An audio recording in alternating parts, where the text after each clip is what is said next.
Hi అండి అందరికీ. చూసారు కదండి, ఇవాళ నేను చూపించబోయే రెసిపీ పానీపూరి ప్లస్ మసాలా పూరి అండి. ఇది బెంగళూరు స్టైల్లో చూపిస్తున్నాను. ముందుగా బఠానీలు అన్నిటిని మార్నింగ్ నుంచి ఇలా నానబెట్టుకోవాలండి. తర్వాత కుక్కర్కి పెట్టి ఒక 4 విజిల్స్ పెట్టుకోవాలి. అలాగే చింతపండు కొద్దిగా నానబెట్టుకోవాలండి పానీ కోసం. ఇప్పుడు దానికోసం గ్రేవీ చేస్తున్నానండి. తగినంత పచ్చిమిర్చి అలాగే పుదీనా కొత్తిమీర కూడా ఇలా మిక్సీకి చేసుకొని గ్రైండ్ చేసుకోవాలండి.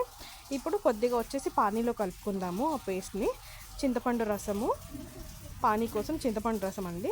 అందులోనే కొద్దిగా కారము, తగినంత సాల్ట్, కొద్దిగా చాట్ మసాలా, కొద్దిగా లెమన్ ఉంటే లెమన్ కూడా వేసుకోవచ్చండి.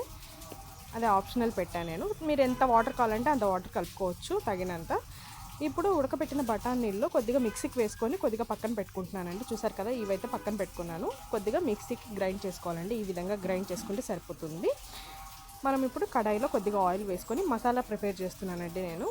మా సైడ్ అయితే మసాలా పూరి అని ఇట్లా ప్రిపేర్ చేసుకుంటాం మేము. ఇప్పుడు ఇందాక నేను గ్రైండ్ చేసిన పేస్ట్లో ఒక ఆనియన్ కూడా యాడ్ చేసి మిక్సీకి వేసుకొని ఆయిల్లో ఫ్రై చేసుకున్నామండి.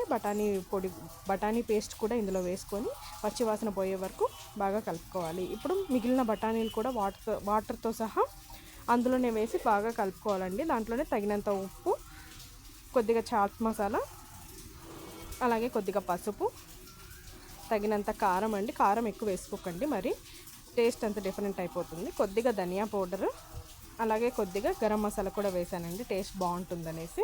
మీరు కావాలనుకుంటే చికెన్ మసాలా అట్లా కూడా యాడ్ చేసుకోవచ్చు అండి. ఎందుకంటే ఇది మసాలా పూరి కాబట్టి ఏదైనా యాడ్ చేసుకోవచ్చు, మంచి టేస్ట్ అయితే వస్తుంది.